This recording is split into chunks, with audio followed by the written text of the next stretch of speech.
because this is the intro, you know. Why are we having this conversation? So, you see, when we say it again, it's not so excited than when we said it the first time.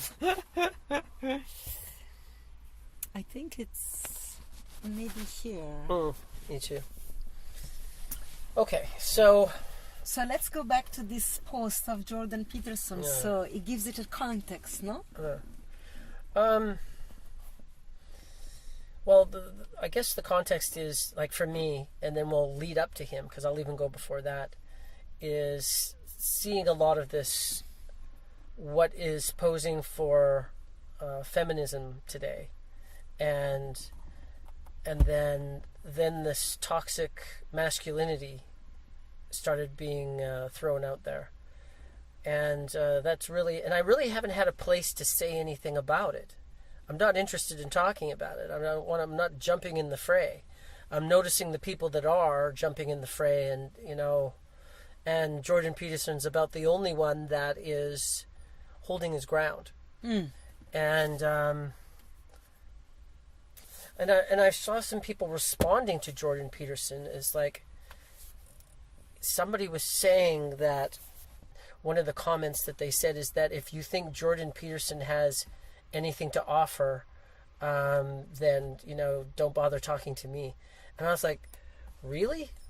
I mean, that guy's really, and I know he's plugged in a lot of people, and they try and put so many words in his mouth. So that's kind of I guess the point of all of that is that I just really wasn't jumping in the middle of the fray, not really wanting to, in spite of how much it had actually that I think something needed to be said, especially about toxic masculinity. So that brings me to you. So what is, going that far back, before Jordan Peterson or recently, what has been your experience of feminism and then leading up to toxic masculinity? Like, when did it first land at your feet, and how did you feel about it from the beginning? So for me also, for me it's when we work with Tantrism, that is always said is a feminist philosophy, and it's not feminist, but it's pro-feminine. And I started to notice that a lot of the quality of feminism, as we know it, as an activism, were completely masculine from our understanding. Oh, yeah. Like, so can I ask about that? Yeah. So starting with that, then, remember your place? Yeah. Yeah. Is like what? Give me an example of what is in your world. What is masculine traits that are being used as part of feminism? Competitivity.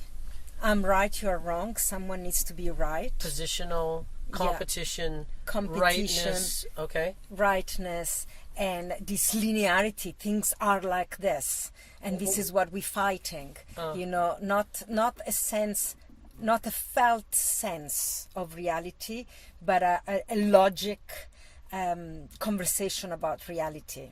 Okay. So I'm really, I know that there is a lot of conversation about divine masculine, divine feminine, and all this expression. I'm very essential with them too, and so I'm gonna say that the feminine quality, it's the felt body when we feel reality instead of having a conversation about it. And so all the quality that pertain more to the intellect are more masculine trait. Although, of course, there are many levels, so I don't really want to go into that philosophical conversation. But you gave me a good example. Okay. Yeah. So what I noticed with the feminists, that they acted exactly like the men that they wanted to take down. So they were angry that men have the best job, and they control, and they are aggressive in the way to run the world. And the feminists appear to me aggressive in the same way of they accusing the man to be. They were in competition now to become equal to the man, to become better than the man, to claim. And so just to jump in there, and just for a little bit of a definition for you and I, is there was a time when I thought feminism meant pro-female, pro-women. And now it feels like to me that feminism means anti-masculine. Is that, I feel that. So is that... Yeah, I completely agree with you. And the meaning changed. So the word was the same. It's just what it meant changed. Yeah. So for me, feminism is still pro-female, but at the same time, I'm also pro-masculine, is that it's going to work for everybody. Yeah. So for our, it can work for everybody. There's a really interesting meme that I saw the other day, which was a man and a woman. It looked like it was taken in like the 70s or something, and on a track, like track and field track. And the woman was, one of her feet was, she was kind of balanced sideways, and she had her hands in prayer at her heart, and she was being, her top leg, since she was sideways, was being held by a man, and the bottom leg was braced against his feet. So she was kind of in the shape of a V, with the prayer hands, and he was leaning backwards, on an angle that he couldn't stand on that angle. He could only counterbalance himself with the female. And his was strength and hers was more grace, is really what it looked like. Very simple posture. And then it was that the heading was that we're not meant to be equal, we're meant to balance each other.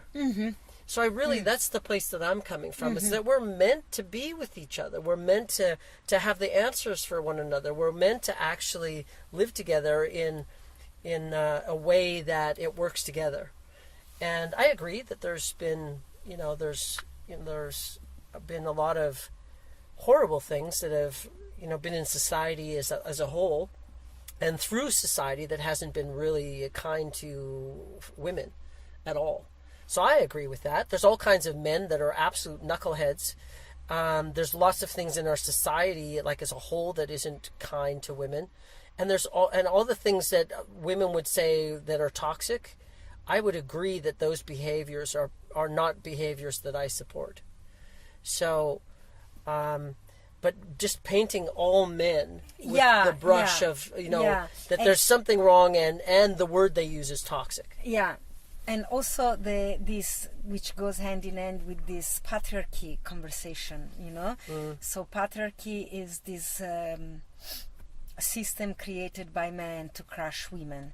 And in truth, it's a story that serves, for me, a lot of victimization by women, for women. Yes.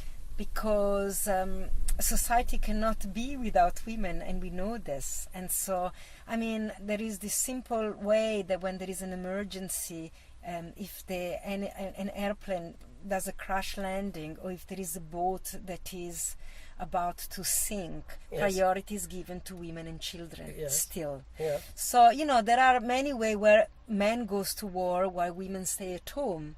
So when we look at this as well, how can you say that this society, it's all against the women? There are in many traits protects women. Yeah. Then maybe the feminists would say, yes, but aren't in the role we want to be. It forces us to be mothers. But also being mother is a tremendous honor. And a tremendous gift, the possibility. Of course, we're generalizing. It doesn't mean that every woman is designed to be a mother, but to be a mother is still an honor, So I think in this fight for feminism, what I see, that we have a lot of women that end up competing with men and creating a lot of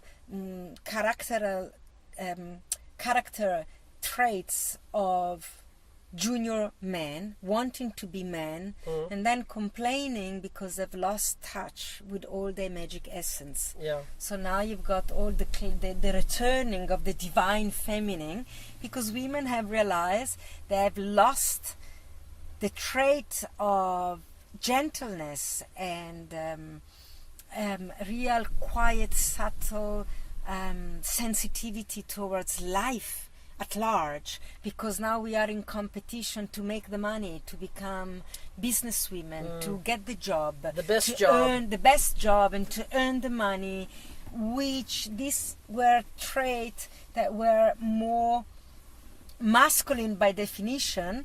And now that the women are there also, I think a lot of women realize this is not the answer to happiness, actually.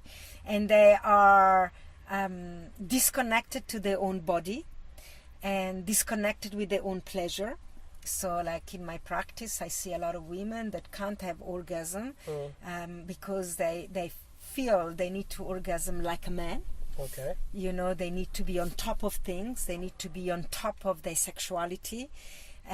Means controlling it, running it, have a definition for it. This is how we run business, you know. Just so I can jump in and go right back to the beginning of what you started, and I wanted to come back to, like, this. Remind me when I forget. The second point is about masculinity looking like it's the better thing to be. So I want to talk about that in a minute. But the first thing is this whole thing of, I think the word you used was patriarchy. Yeah. And hierarchy, and that, you know, that people are seeing that was designed to crush women. And in many ways, it's not really a good system for women. But it's also, I'd like to point out that the hierarchies are crushing men. Yes. Is that these alpha male, you know, and we can take a look at alpha male later, like a little bit deeper. But alpha male is not a system that's working for me. Is, you know, somebody that thinks of themselves, somebody that thinks that they're right, somebody that is using fear and domination to be able to run things, has its place in survival, has its place maybe in tribal. But the more conscious that we become, the more that it can actually be a circle. And it doesn't have to be a hierarchy of a pyramid that there's one person at the top. We can maybe be a little bit smarter and actually having the right person for the job. Yes. Is that so? Yes. That's the first one. Which I want to support. That's where I wanted to go, and I got sidetracked, as I do sometimes. Yeah, we'll come back. In my feminine ways. Well, good. But patriarchy crushed men too. Yes. It's not the system that crushed the human expression, the artistic human expression, and control. Yes. You know, so everybody suffer in that system. It's not just women. So it's not a victimization of women. I think it's sociopaths and narcissists and people that think of themselves and think that they're right and good and don't have a second thought about undermining other people to stay in control. Exactly. And that, you know, and that we saw that as the be all and end all. And in old energy, yes, that is what there was to do. But now we're spawning a new energy. So this hierarchy thing's got to go to alpha male and alpha female need to be looked at, scrutinized completely as part of what sets that up. And supporting the alpha males. I mean, really, is that, you know, that really needs to be looked at, is that the reason why that the alpha male system still works is partly because of the feminine. Yeah. You know, so females keep choosing alpha males, and they're getting more and more away from their humanness and more into power and control. Yeah. And that if women are supporting that and choosing those as the men that they want to be with, isn't helping. If they start looking for men that are, if the alpha men start becoming the ones that are desirable and become alpha men, are the ones that have a balance. And the ones that have a heart, and the ones that have a brain, and the ones that actually can stand up for themselves, but are thinking a community. They might not be the ones that are undermining for power in the greatest way, and being able to identify that would actually help tremendously, because I think that would change the world. I really do just think that alone could change the world. The other thing that I said, the second point was, when I said I would forget. Masculinity being the best job, is that you were kind of pointing it to yourself as all the behaviors that are being rewarded were the masculine behaviors. Yes. The thing to be was a woman in control, and the woman, you know, On having top her of own it. money, Yes. a woman having not needing a man, a woman not, you know, Exactly. and it's kind of because what seemed to be the best, what was being rewarded was masculine behavior, which it was, then women started, well, if that's how you're going to get rewarded and take care of yourself, then I'm going to be that. And I think that they don't realize that they've done that. I don't realize to what degree that they've done that, and that only what now, is the cost? and only now they're actually coming to what that cost is. Yeah. So this is perfect timing. Is that, you know, maybe this is the time of a resurgence of not old feminine. We're not going backwards. We're not going somewhere to where we used to be. We have to create what's new now, and what's going to work for everybody, as far as I'm concerned. Because alpha male hierarchies and toxic masculinity, not to mention, because we don't, toxic femininity, and I don't think it's worthy of talking about. Yeah. Maybe we should go there about the toxic part. Yeah, I was thinking about, I think what is called toxic masculinity is the abuse of power and is the abuse of human resources for the happiness of few. But this, I think, it's a humanitarian problem. It's not a feminist problem. You know, it's not a problem of women only. And where women also are accomplices, that they let it happen. You know, it's in tantric term, one of my tantric teacher always says that women have all the power, and they always had, because we have the power of life. And sometimes we forget it. We let it sleep as if it's a minor detail of our biology, when in reality express the ultimate power, you know. And also, you know, when you see that the men in power, they always have the sleep and the scandal around some sexual activity with a woman, the secret woman, the mistress, is still showing. Well, unless you're from France, and then it's just okay. Then it's okay, or you're Italian. I lean a little bit more towards that, but anyway. But it always shows you how ultimately the power of the sexual attraction that also the man of power has for a woman, it still shows you that women have power, but it's not, when he's in the true end of the feminine energy, is not the power of the ego, is the power of the force of life. And that, what if we would lean on that, so it's not like a power to stand alone, hierarchy, is the power to be together, is the power to nourish life and each and every individual gift into this life. Then this is the power of community, is the power of resourcefulness. If every woman would refuse to send a child to school, there will be no war. It's so simple. If every woman would refuse to have their children being fed Prozac, there would be the crash of the educational system, because the mother would say, stop drugging my kids. Then let's look, where is the real problem? Maybe it's not in our children, maybe it's in the educational system. So then some true change can take place, can really start taking place. But the problem that a lot of women would feed their children drugs and would put their children in competition with each other and would ostracize the children that create problem in the classroom. And this is not a feminine attitude. Because when you drop in the real feminine, every child is your child. You can't take the children with problem out of the class because your personal child is going to resent. You see, is again, we're working with competition.